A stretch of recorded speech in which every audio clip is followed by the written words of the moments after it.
प्रिय विद्यार्थियों, स्वागत है आप सभी का हमारे इस वीडियो में। विद्यार्थियों, इस वीडियो में हम बात करेंगे कि जो पेट का 2023 में एग्ज़ाम होने जा रहा है, आप सभी लोग एग्ज़ाम देने जा रहे हैं।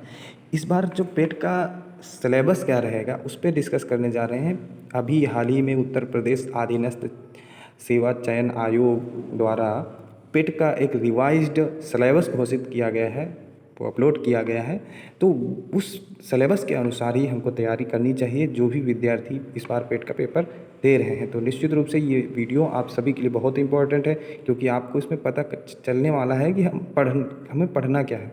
जब आप ये जानेंगे कि हमें पढ़ना क्या है, क्या सिलेबस में नया आया है, क्या सिलेबस से हटा दिया गया है, तब आप अच्छे से तैयारी कर पाएंगे। तो ये निश्चित रूप से हम लोग देखते हैं। तो ये है हमारी पहली एक स्लाइड, जिसमें इतिहास में क्या क्या बदलाव आया है, क्या नया आया है। देखो, इसका सिलेबस देखते हैं तो हमारे यहाँ जो है इतिहास में सिंधु घाटी की सभ्यता से सबसे पहले क्वेश्चन आएंगे। सिंधु घाटी की सभ्यता आपको याद होगी, भारत की प्रथम नगरीय सभ्यता है, जो पाकिस्तान और भारत के बीच में बॉर्डर जो इलाका है वहाँ पर आज से 4500 साल पहले एग्जिस्ट करती थी। उसके बारे में क्वेश्चन आ सकते हैं, उसके बारे में बहुत सारे क्वेश्चन पूछे जा सकते हैं, उनको हम लोग आगे डिस्कस करेंगे। फिर वैदिक संस्कृति के बारे में, ठीक है, जो वैदिक काल रहा है 1500 ईस्वी पूर्व से 1000 ईस्वी पूर्व और 1000 से 600 ईस्वी पूर्व, उत्तर वैदिक काल वो। फिर हमारे बौद्ध धर्म की शिक्षाएँ, गौतम बुद्ध का जीवन परिचय, ये सब हम याद कर लेंगे। उन्हें ज्ञान कहाँ प्राप्त हुआ, ये सारी चीज़ें हम इसमें इंपॉर्टेंट हैं।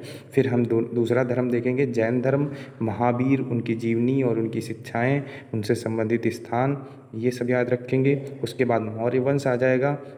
मौर्य वंश में सम्राट अशोक सबसे इम्पोर्टेंट हैं, उनसे क्वेश्चन आ जाता है। फिर हम जाएंगे गुप्त वंश में समुद्रगुप्त और चंद्रगुप्त द्वितीय, दो बड़े शासकों के बारे में यहाँ पे जिक्र किया गया है, समुद्रगुप्त और चंद्रगुप्त द्वितीय। उसके बाद हमारा क्वेश्चन आएगा हर्षवर्धन काल से, फिर आएगा राजपूत काल से, उसके बाद है संतरत काल, फिर मुगल साम्राज्य, फिर मराठाओं के बाद ब्रिटिश राज का अभ्युदय एवं प्रथम स्वतंत्रता संग्राम 1857 वाला वो। ब्रिटिश राज का सामाजिक और आर्थिक प्रभाव, ब्रिटिश राज जब हमारे यहाँ था तो उसका सामाजिक और आर्थिक प्रभाव क्या पड़ा, ये इतना जो है सिलेबस ये हिस्ट्री के सेक्शन से डिसाइड है। तो ये सारे टॉपिक्स हम लोग कवर करेंगे एक एक करके, और आप सभी को ये सारे टॉपिक्स तैयार करने चाहिए। अगले देखते हैं हम लोग। तो हिस्ट्री के साथ में जो हमारा भारतीय राष्ट्रीय आंदोलन रहा है, जो स्वतंत्रता के लिए गांधी जी के नेतृत्व में हम लोगों ने आंदोलन किया, हमारे स्वतंत्रता संग्राम सेनानियों ने, उनका बड़ा महत्व रहता है हमारे इतिहास में। तो उसको अलग से ही देता है पेट ने, उसके लिए एक अलग से ही बना रखा है। तो 5 नंबर के प्रश्न वहाँ से आते हैं। ये कौन कौन से आते हैं? स्वतंत्रता आंदोलन के प्रारंभिक वर्ष, ठीक है, स्वतंत्रता आंदोलन के प्रारंभिक वर्ष। उसके बाद स्वदेशी तथा सविनय अवज्ञा आंदोलन, महात्मा गांधी तथा अन्य नेताओं की भूमिका। स्वदेशी आंदोलन आपको याद होगा, बंगाल विभाजन के खिलाफ चला था। और फिर महात्मा गांधी की जो आंदोलन है वो तो आप जानते ही हैं सब, सहयोग, सविनय, और उसके बाद भारत छोड़ो, ठीक है। फिर हम देखते हैं क्रांतिकारी आंदोलन तथा उग्रवाद, मतलब जो हमारे क्रांतिकारी लोग थे, जैसे भगत सिंह, चंद्रशेखर आज़ाद, ये सारे लोग जो क्रांतिकारी आंदोलन कर रहे थे वो, तथा उग्र राष्ट्रवाद का उदय, ठीक है, ये हम पढ़ेंगे सब पूरा, ठीक है। उसके बाद हम देखते हैं आएंगे विधायी संशोधन तथा ब्रिटिश इंडिया एक्ट 1935। विधायी संशोधन, जो समय समय पर एक्ट आ रहे थे ब्रिटिशर्स के द्वारा, 1909 का एक्ट, मार्लेमिंटो सुधार, मॉन्टेस्क्यू चेम्सफोर्ड सुधार 1919, उसके बाद 1935 का, ठीक है, ब्रिटिश इंडिया एक्ट, ये सब चीज़ें। उसके बाद हम आएंगे भारत छोड़ो आंदोलन के बारे में, जो 1900 कब शुरू हुआ था? 1942 में। और उसके बाद आज़ाद हिंद फौज और नेताजी सुभाष चंद्र बोस के बारे में। ये हमारा तो जो पूरा चैप्टर था जो भारतीय राष्ट्रीय आंदोलन से, ये 5 नंबर यहाँ से आएंगे। उसके बाद हम देखते हैं हमारे ज्योग्राफी के सेक्शन से कौन कौन आएगा क्वेश्चन। तो हम देखते हैं भारत एवं विश्व का भौतिक भूगोल। कौन सा? केवल भारत का नहीं, भारत और विश्व का, ठीक है। इसमें नदी और नदी घाटियाँ, भूजल संसाधन, पर्वत, पहाड़ियाँ, हिमनद, मरुस्थल और शुष्क क्षेत्र, ये पूछ सकता है। वन, ठीक है। खनिज संसाधन, खनिज संसाधन में देखो लिखा हुआ है इन ब्रैकेट में विशेषकर भारत में, मतलब कि ये जो खनिज संसाधन पूछे जाएंगे वो भारत से ही पूछे जाएंगे ये। और इसके अलावा देखो भारत में विश्व का राजनीतिक भूगोल भी पूछ सकता है, मतलब कि किसी देश और देश की राजधानी पूछ सकता है आराम से। इसका सीधा संकेत यहाँ से समझेंगे कि किसी देश और किसी देश की राजधानी पूछ सकता है, ठीक है। किसी देश का पड़ोसी देश पूछ सकता है, ठीक। फिर हम देखते हैं जलवायु तथा मौसम, किसी हमारे जो पृथ्वी का जलवायु और मौसम है किस क्षेत्र का कैसा है वो पूछ सकता है। टाइम जोन के बारे में क्वेश्चन पूछ सकता है। और जनसांख्यिकी परिवर्तन तथा प्रवास, इससे संबंधित सेंसस से संबंधित क्वेश्चन भी पूछा जा सकता है, ठीक है। तो ये वाला हमारा पूरा सेक्शन किसका है, ये भूगोल का सेक्शन है और यहीं से इतने में से ही प्रश्न बनेगा। 5 नंबर का वेटेज भूगोल का रखा गया है। अगला चलते हैं तो भारतीय अर्थव्यवस्था को हम देखते हैं, जो हमारी इंडियन इकोनॉमी है वहाँ से भी क्वेश्चन आने हैं 5 नंबर के, आप सभी को पता ही है। तो हम देखते हैं सबसे पहले तो हमारी भारतीय अर्थव्यवस्था 1947 से 1991 तक जैसी चली है, जिसमें योजना आयोग रहा है, पंचवर्षीय योजनाएं बनाई गई हैं, ठीक है। मिश्रित अर्थव्यवस्था का विकास चला है, सार्वजनिक क्षेत्र निजी क्षेत्र। फिर हमने हरित क्रांति भी देखी है MS स्वामीनाथन के नेतृत्व में। उसके हमने दुग्ध विकास और ऑपरेशन फ्लड, ठीक है। फिर हमने बैंकों का राष्ट्रीयकरण इंदिरा गांधी जी के द्वारा और वो सारे सुधार, वो सब हमने इस सेक्शन में देखे हैं 1947 से 1991 के बीच में। फिर 1991 में जो हमारे आर्थिक सुधार हुए वो बहुत इंपॉर्टेंट है, यहाँ से क्वेश्चन आ सकता है। फिर 2014 के बाद जब मोदी सरकार आई है, क्योंकि अभी ये करंट सरकार मोदी जी की ही चल रही है, तो इससे क्वेश्चन एक आध क्वेश्चन जरूर आएगा, ठीक है। तो 2014 के बाद जो कृषि सुधार हुए, ढांचागत सुधार हुए, श्रम सुधार हुए, आर्थिक सुधार हुए और GST आया, ठीक है। तो ये सारी चीज़ें इसमें से एक आधा क्वेश्चन जरूर बनेगा, ठीक है, 2014 के बाद से वाले में। आगे बढ़ते हैं तो ये हमारा था पूरा भारतीय अर्थव्यवस्था का। आगे देखते हैं हम लोग तो हमारा जो इंडियन कॉन्स्टिट्यूशन है और पब्लिक एडमिनिस्ट्रेशन है, भारतीय संविधान है, वहाँ से भी आ सकता है। तो भारतीय संविधान में कौन कौन से टॉपिक आ सकते हैं, भारतीय संविधान की मुख्य विशेषताएं, क्या क्या विशेषताएं हैं उसके बारे में आ सकता है। राज्य के नीति निर्देशक तत्व आ सकते हैं, हम लोगों ने वीडियो में भी देखा था कि राज्य के नीति निर्देशक तत्व संविधान के चैप्टर नंबर 4 में हैं, ठीक है, आर्टिकल 36 से लेकर के आर्टिकल 51 तक। फिर मौलिक अधिकार और उनके कर्तव्य, ये भी हमने देखा था। ये कौन सा चैप्टर है, चैप्टर नंबर 3 है, ठीक है। ये कहाँ से है, आर्टिकल 13 से लेकर के आर्टिकल 12 से लेकर के आर्टिकल नंबर 35 तक मौलिक अधिकार और उनके कर्तव्य का जिक्र, ठीक है।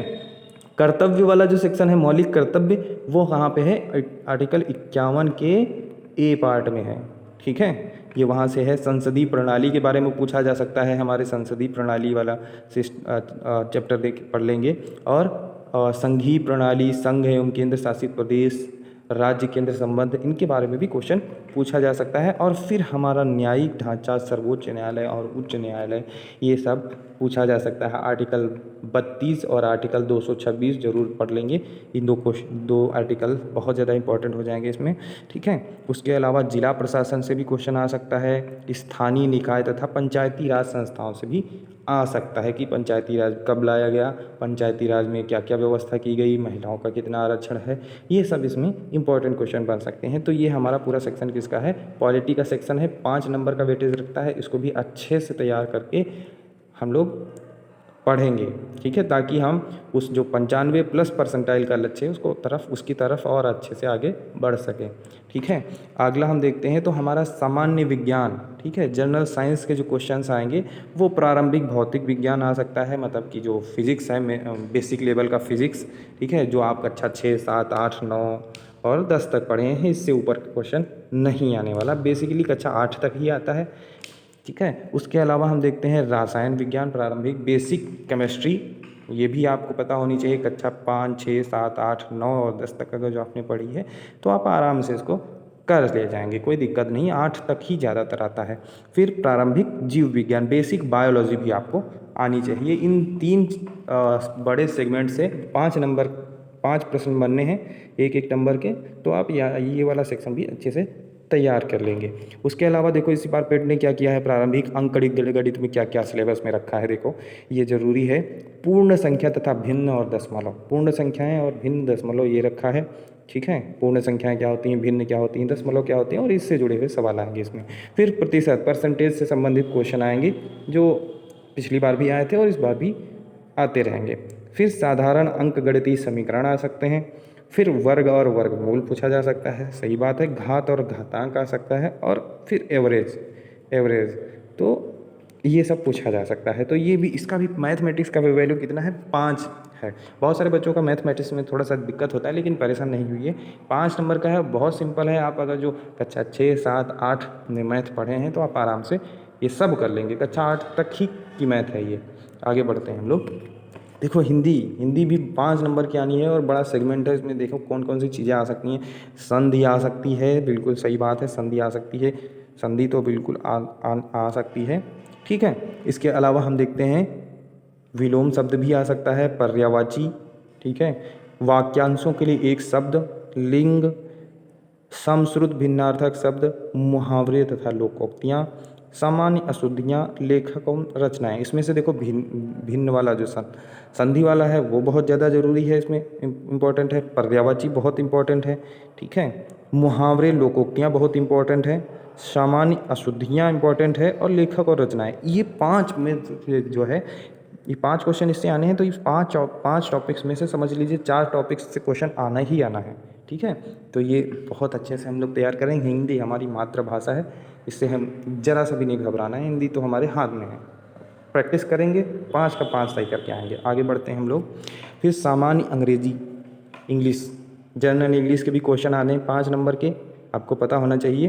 तो जनरल इंग्लिश में क्या आता है, अंग्रेजी की व्याकरण आ सकती है, टेंस आ सकते हैं, नाउन पूछ सकता है, और प्रॉपर नाउन और ये सब नाउन्स के बारे में, काइंड्स ऑफ नाउन पूछ सकता है। इसके अलावा सेंटेंस और इतना ही पूछेगा, इससे ज़्यादा कहीं नहीं जाएगा। स्पेलिंग्स वगैरह पूछ सकता है, फॉर्म्स वगैरह पूछ सकता है।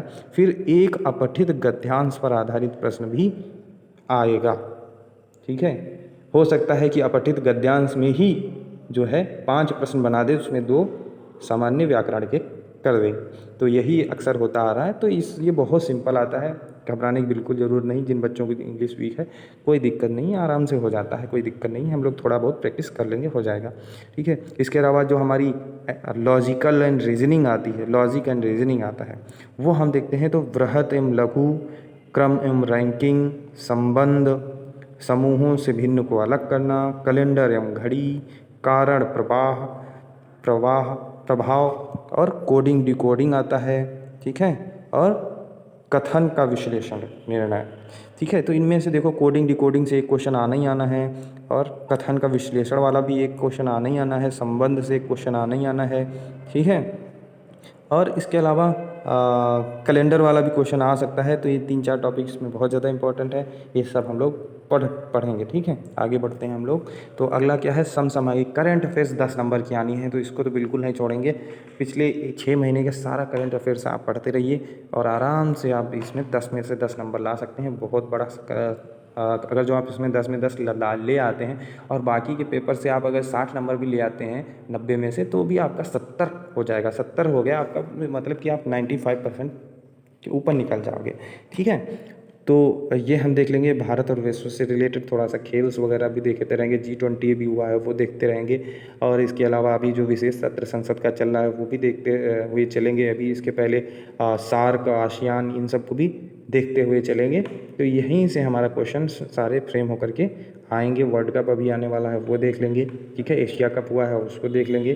तो ये सारी चीज़ें ही हमारी इसमें आएंगी। फिर हम देखते हैं जनरल नॉलेज का भी 10 नंबर का सेक्शन है, ये हमको बहुत इंपॉर्टेंट है। ये इसमें हमको 10 में 10 नंबर लेकर के आने हैं, ठीक है। तो इसमें कौन कौन सा देखो नया नया शामिल हुआ है और क्या हटा दिया है, आप लोग एक बार देख लीजिए। भारत और उसके पड़ोसी देश पूछे जा सकते हैं, देश, राजधानी और मुद्रा पूछी जा सकती है, भारत के राज्य तथा केंद्र शासित प्रदेश पूछे जा सकते हैं, भारतीय संसद, राज्यसभा, लोकसभा, विधानसभा और विधान परिषद से क्वेश्चन पूछे जा सकते हैं। उसके अलावा राष्ट्रीय एवं अंतर्राष्ट्रीय दिवस, ये भी एक क्वेश्चन आ सकता है इससे। विश्व संगठन एवं उनके मुख्यालय, एक क्वेश्चन इससे भी बन सकता है। भारतीय पर्यटन स्थलों से भी एक क्वेश्चन बन सकता है, जैसे पिछली बार भी पूछा गया था, इस बार भी पूछा जा सकता है। भारतीय कला एवं संस्कृति से भी एक क्वेश्चन आ सकता है। भारत एवं विश्व के खेल, भारतीय अनुसंधान एवं संगठन, प्रसिद्ध लेखक और पुस्तकें और पुरस्कार विजेता, इनमें से ये यूपीएससी के कुछ फेवरेट टॉपिक्स हैं, इन्हीं में से क्वेश्चन आने हैं। ठीक है, तो ये हम लोग बहुत अच्छे से तैयार कर लेंगे। आगे हम लोग बढ़ते हैं और लास्ट में हम लोग आते हैं कि 30 नंबर जो हमारे एकदम हमारे हाथ में होने चाहिए, ये कैसे मिलेंगे हमको। देखो 10 नंबर का आता है हिंदी के अपठित गद्यांश, 2 अपठित गद्यांश आने वाले हैं, 10 नंबर के होते हैं और बहुत सिंपल होते हैं। 4-5 अगर जो आप गद्यांश प्रिपेयर कर लेंगे तो आराम से आप 10 नंबर ये प्राप्त कर लेंगे। और इसी के अलावा जो हमारे ग्राफ की व्याख्या विश्लेषण होना आता है, वो भी 10 नंबर का आता है। ग्राफ पर आधारित प्रश्न होता है, एक ग्राफ दिया होता है, उसी से जनरल से 10 क्वेश्चन होते हैं, तो मतलब 2 ग्राफ आते हैं हमारे सामने। तो ये हमारे समझ लीजिए बहुत पक्के नंबर हैं और आप इन पर ध्यान देंगे। इसके अलावा तालिका टेबल एक दी जाएगी ऐसे, और उसमें कुछ मदें लिखी होंगी ऐसे टेबल में, और बहुत सारा आंकड़ा लिखा होगा उसमें, तो वो सारी चीज़ें इसमें से इस तरीके की 2 टेबल्स भी आएंगी। तो ये भी 10 नंबर हमारे बहुत पक्के हो जाने चाहिए। तो ये बहुत इंपॉर्टेंट सेक्शन हो जाता है। ये 30 नंबर अगर जो आप पा गए, ये 30 नंबर अगर जो आप पा गए, तो बाकी के अगर जो आप 70 नंबर में से अगर जो 40 भी पा जाएंगे तब भी आप 70 क्रॉस कर जाएंगे। समझ रहे हैं आप, बहुत ज़्यादा। तो ये जो है हमको इस पर बहुत ज़्यादा पकड़ बनानी है, इस पर बहुत ज़्यादा ध्यान दे करके चलना है। तो यहाँ तक कि ये है, ये यूपीएससी का जो है सिलेबस है, इसका यूपी ट्रिपल एससी का जो है लेटेस्ट सिलेबस है 2023 का एग्ज़ाम, इसी सिलेबस के अनुसार पेपर बनने वाला है। और देखो कुछ शर्तें भी दी हुई हैं, वो शर्तें ज़रूर ध्यान रखेंगे, कभी नहीं भूलेंगे। शर्तें ज़रूर उठा कीजिए कि जो सारे जो हमारे प्रश्न होंगे इसमें जो होंगे वो एनसीईआरटी के लेवल के होंगे, सीनियर सेकेंडरी के स्तर तक के ही होंगे। और इससे भी सरकार दूसरा क्या है कि बहुविकल्पी प्रश्न होंगे। कैसे होंगे? बहुविकल्पी प्रश्न होंगे, मतलब कि आपको हर प्रश्न में 4 विकल्प दिए जाएंगे, आपको सही विकल्प का चयन करना होगा। ठीक है, इसके अलावा प्रत्येक गलत उत्तर हेतु कितना अंक काटा जाएगा? 1/4। अगर जो 1 नंबर सही के लिए दिया जा रहा है तो इसका मतलब 0.25 नंबर जो है वो आपको काट लिया जाएगा अगर जो आपने किसी प्रश्न का उत्तर गलत दिया है। तो इसलिए ये नेगेटिव मार्किंग भी है, इसलिए आंख बंद करके जय माता दी कहते हुए तुक्का नहीं लगाएंगे, वरना आप नुकसान उठा सकते हैं। ठीक है, तो यहाँ तक है, ये हमारा सिलेबस है। पूरा पेपर 2 घंटे का होना है और टोटल कितने नंबर का होता है? 100 नंबर का होता है पेपर, ये सब आपको पता ही है। तो ये हमारा सिलेबस था 2023 के एग्ज़ाम का, पेट का। तो आज का ये डिस्कशन यहीं पे ख़त्म करते हैं। वीडियो अगर जो आपको अच्छी लगी है तो चैनल को सब्सक्राइब कीजिए, हमें सपोर्ट कीजिए, और हम साथ मिल कर के इस पेट के पेपर में 95 परसेंटाइल ज़रूर लाएंगे। वीडियो देखने के लिए धन्यवाद। मिलते हैं अगले वीडियो में, तब तक के लिए जय हिंद।